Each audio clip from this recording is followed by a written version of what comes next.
il faut préserver l'environnement marin et côtier. Il faut qu'on fasse des efforts pour maintenir l'équilibre entre les besoins humains et la productivité de l'océan.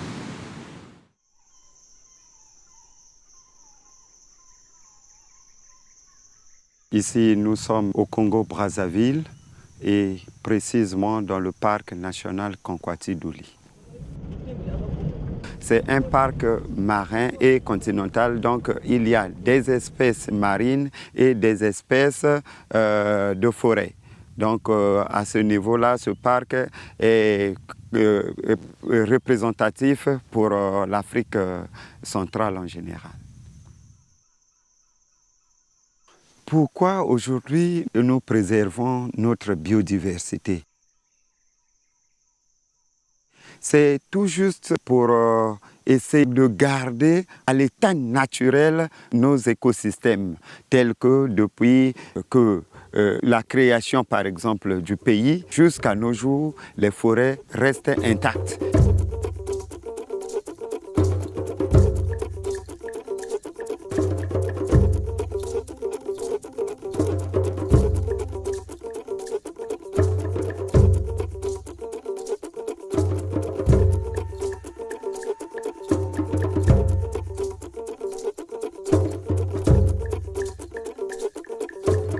On utilise la nature d'une multitude de façons. On utilise par exemple la nature pour se nourrir, on utilise la nature pour se loger, avec le bois par exemple, on utilise la nature pour s'habiller, ou encore on utilise la nature pour se soigner. Beaucoup de médicaments qu'on utilise à l'heure actuelle sont issus des plantes qui viennent des forêts et qui viennent d'autres régions. Si on détruit la biodiversité, si on détruit cette richesse, eh bien, au final, j'ai envie de dire qu'on va scier la branche sur laquelle on est assis, c'est-à-dire qu'on va tomber.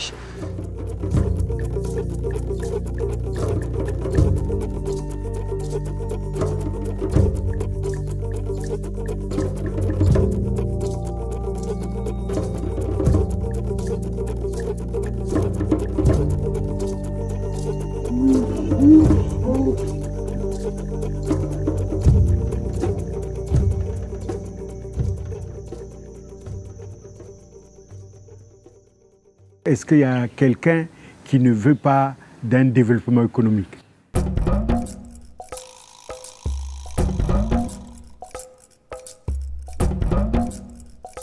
Ce sont des pays pauvres qui ont généralement des ressources naturelles très riches. Et comme il y a un grand appétit mondial sur ces ressources et qu'il y a des facteurs externes et des gens qui viennent d'autres pays du monde pour chercher à exploiter ces ressources naturelles, les pays font face à de grands défis. Toutes les ressources naturelles soient gérées de façon concertée pour faire de telle sorte que les générations futures continuent à profiter de ce bien.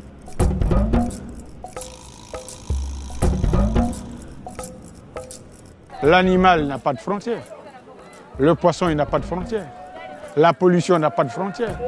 Mais si nous ne coopérons pas ensemble, pour que si un problème se pose dans un pays, on appelle à la coopération des autres pays, bon, je ne sais pas quelles ressources, quels moyens vous avez.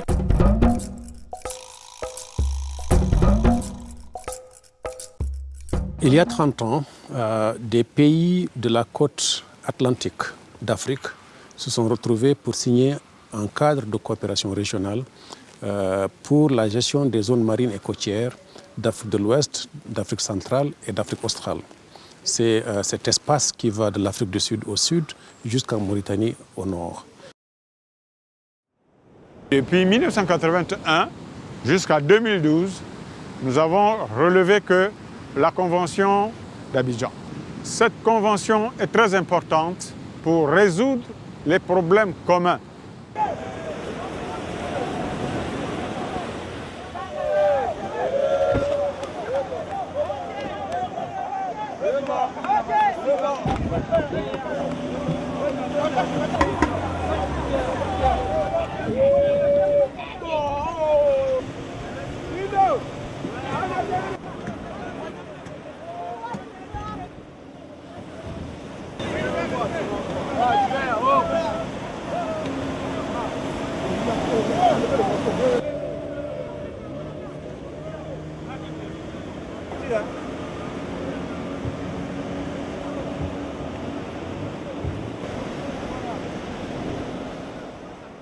Il y a deux types de pirogues ici sur la plage.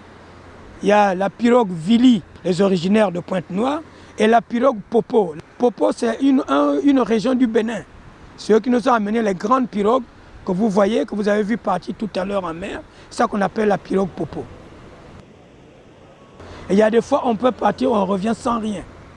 Sans rien, mais il y a des fois, on peut partir, on revient avec 1 tonne, 500 kilos, 800 kilos par pirogue.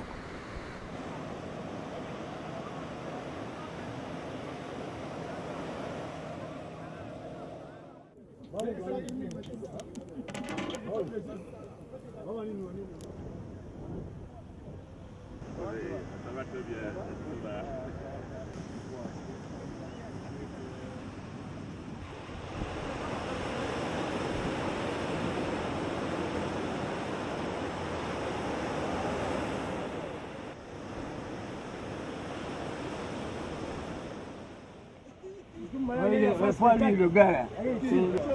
Oh, lui, il l'a fait.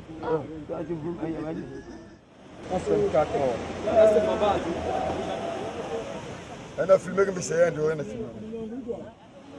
1000 fois, 1000 fois.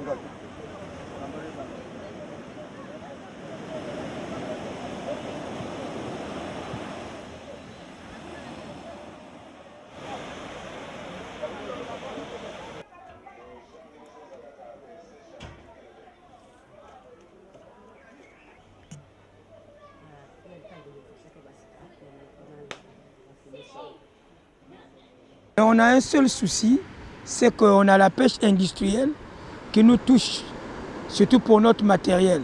Car en mer, il y a des limites. Il y a la zone appelée la zone de reproduction qui est presque réservée pour la pêche artisanale.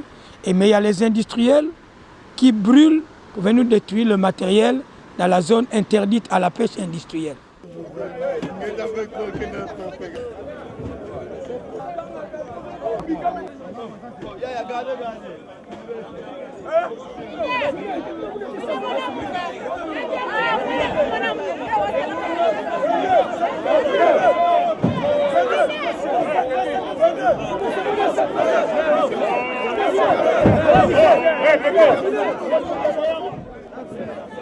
Nous sommes donc au marché de la frontière. C'est ici où se fait le débarquement donc, des poissons de la pêche industrielle. Nous allons donc marcher, regarder exactement les espèces qui sont pêchées.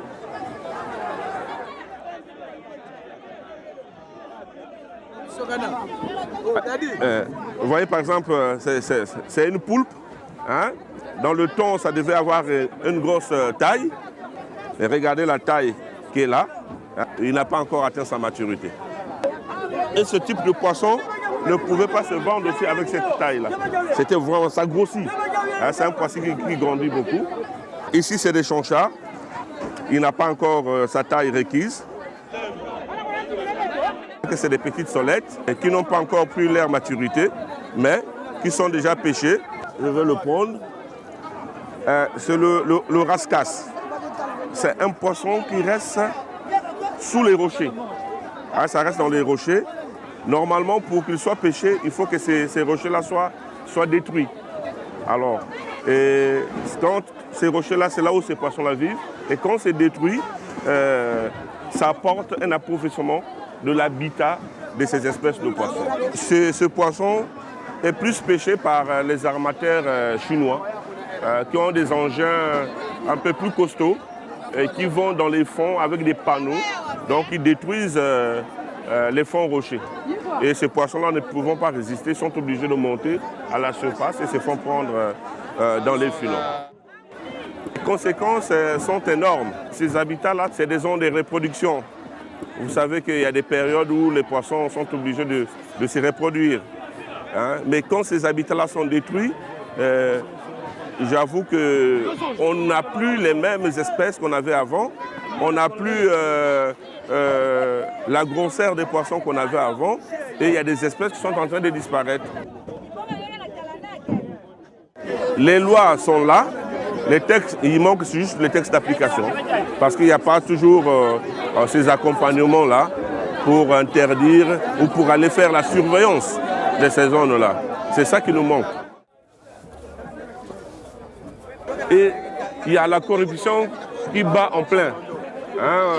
On envoie un agent de l'État aller verbaliser, constatant bien que la taille marchande de ce poisson ne peut pas mettre ça dans le marché. Quand il arrive, bon, il a été corrompu par une société de la place. Il ferme sa bouche. Ça c'est quoi?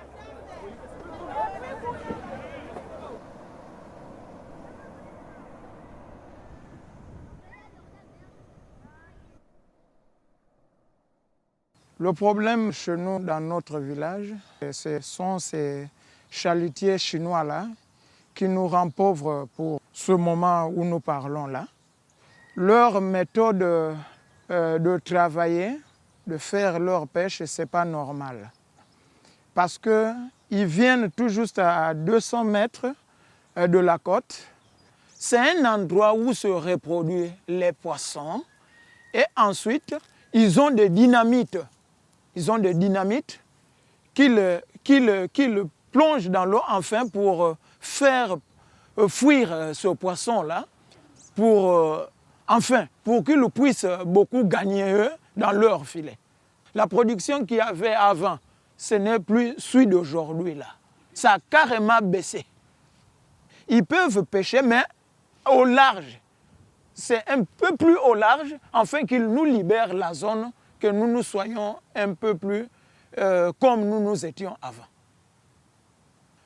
On ne voit plus que ce soit la marine et la police, on ne voit pas leur présence dans ce genre de situation-là. Nous, on se met en groupe, les pêcheurs, nous rentrons dans la pirogue pour aller tout juste les chasser là où ils sont. Mais pas une chose facile, nous partions là-bas souvent avec des machettes dans la pirogue pour leur faire peur. Ce n'est pas une façon de leur tuer, mais c'est pour leur faire peur à ce qu'ils puissent libérer la zone. Donc c'est à propos de ça.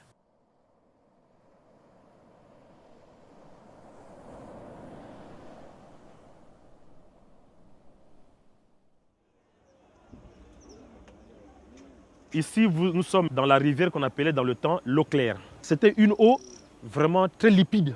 Je me souviens de ça parce que je me suis lavé même dans cette eau. On a fait la pêche, on pêchait des grosses carpes. Des grosses carpes. Mais aujourd'hui, dans cet état, il n'y a plus de vie. Vous constatez vous-même. La plupart des industries qui exploitent dans ces zones ont tendance de déverser dans ces bassins versants qui retombent dans la mer les polluants que vous êtes en train d'observer ici. Nous sommes ici face à un désastre qui ne touche pas seulement l'humain, mais y compris les écosystèmes marins et côtiers. C'est même le moment même de le décrire. Vous voyez?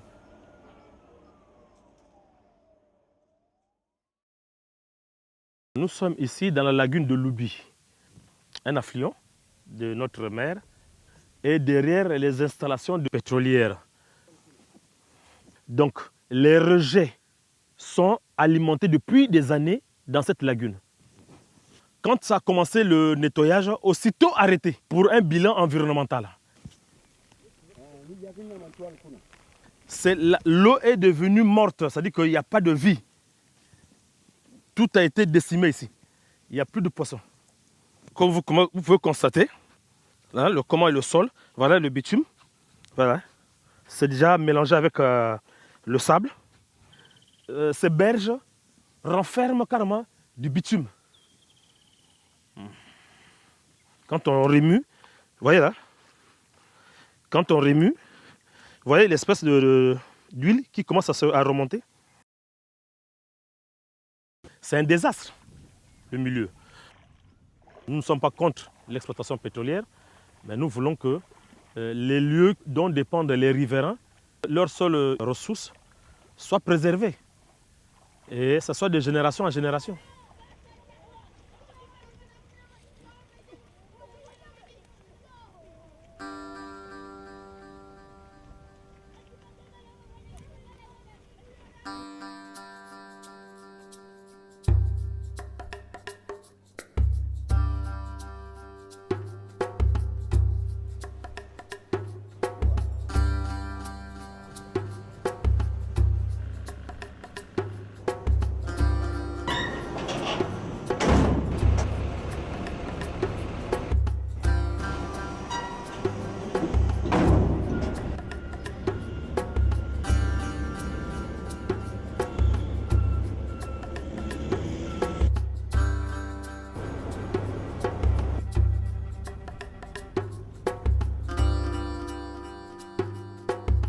la construction du port ou l'installation du port a nécessité la construction d'une digue. Et lorsque cette digue-là a été construite, personne ne pouvait imaginer l'impact que ça porterait sur le reste de l'environnement, parce qu'en ce moment-là, les problèmes d'environnement n'étaient pas pris en compte. Cette digue-là a eu beaucoup d'impact du fait que par rapport à la configuration des courants qui sont devant Pointe-Noire portés sur le nord-est et par rapport aux sédiments envoyés par le fleuve Congo en mer, alors tous les sédiments qui devaient longer la côte nord jusque dans la baie de Luango se sont retrouvés accumulés dans le port de Pointe-Noire, d'où déficit dans la baie de Luango. Oui, imaginez-vous que dans une zone, surtout sur une côte, lorsqu'on a 11 mètres par an de recul, c'est catastrophique.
J'ai peur. J'ai peur parce que déjà la côte congolaise va être menacée par les pollutions de tout genre. La côte congolaise va être menacée parce que le développement industriel est tel que ça va tellement vite et que toute la côte congolaise sera développée par des industries de tout genre et nous aurons des ports qui vont se développer en désordre et vous aurez la démographie, les villes qui vont se développer aussi en désordre. Ça fera de telle sorte que l'érosion marine aussi va évoluer et la côte congolaise va disparaître.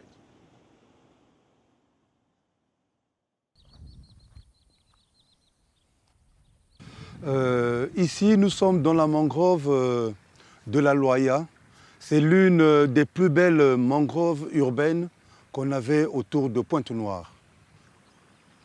En 2000, quand nous avons évalué cette mangrove, on avait environ 20 hectares de mangrove ici-là.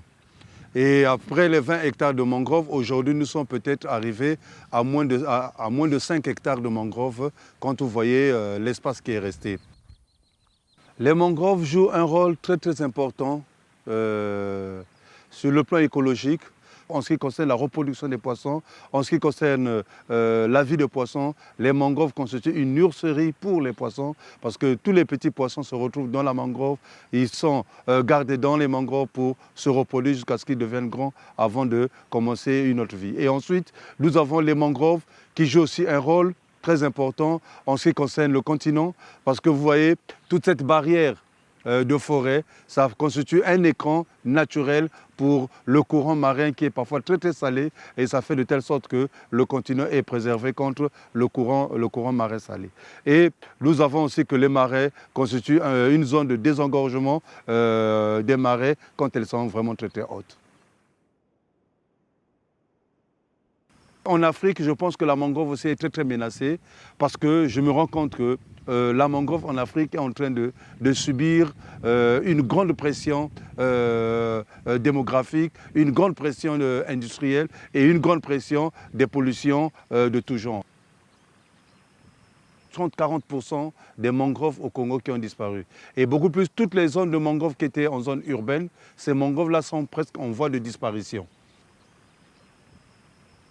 On peut avoir un programme de coupe, mais sélective. Ça, c'est devenu vieux. On a déjà des sémenciers qui sont là, on récolte, on coupe, on donne aux populations et on replante. Et en ce moment-là, on suit l'évolution. Mais malheureusement, ce n'est pas ça. Les gens, ils viennent, ils coupent comme ils veulent et ils emmènent le bois.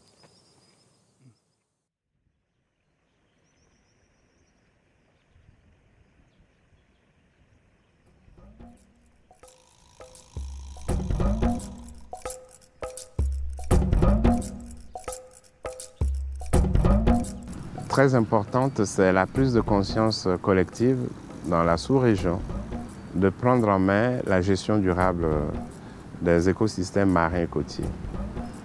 C'est déjà très important et que tous les pays aient signé ou ratifié les accords et les protocoles y relatifs, que les dispositions nationales soient prises pour justement contrer les phénomènes de destruction de nos côtes, le pillage des ressources naturelles, une mauvaise exploitation des ressources comme le pétrole qui engendre une pollution gravissime. On ne peut pas dire qu'une société qui se crée, qui évolue, ne fasse pas de profit, mais il faut planifier ce profit.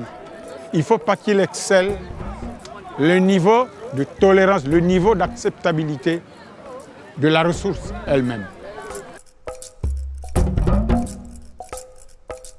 Pas pendant un mois ou pas pendant l'installation du projet, mais pendant tout le temps que durera un projet, une structure, il faut une gestion environnementale.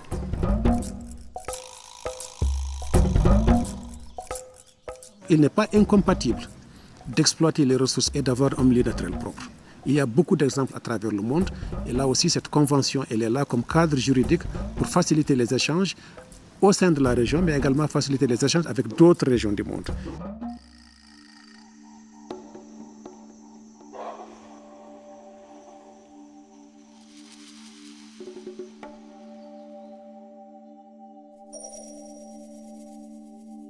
L'idée, c'est vraiment de montrer que la protection, la préservation de l'environnement, c'est pas seulement des problèmes, c'est pas seulement du temps de travail et de l'énergie.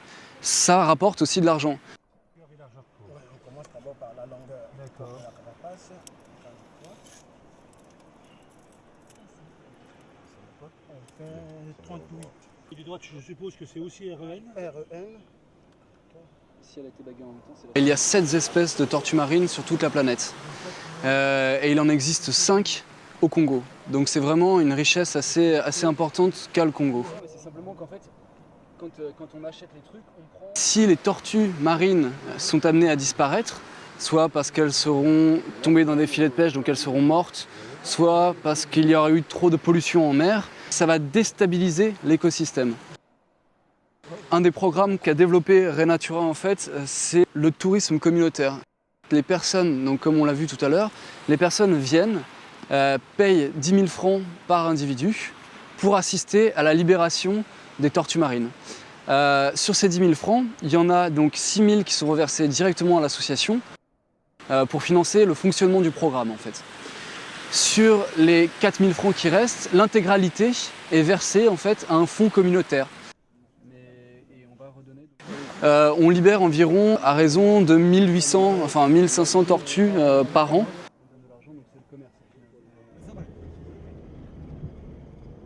Et on va sensibiliser les enfants par le biais d'animations, on va dire ludiques.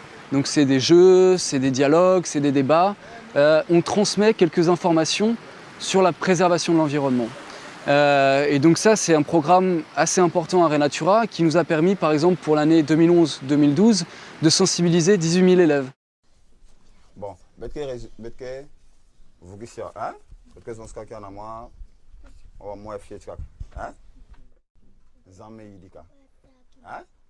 L'humanité et l'être humain a tout intérêt à protéger la biodiversité parce que c'est ce qui nous permet de vivre et c'est ce qui va nous permettre de survivre dans le futur.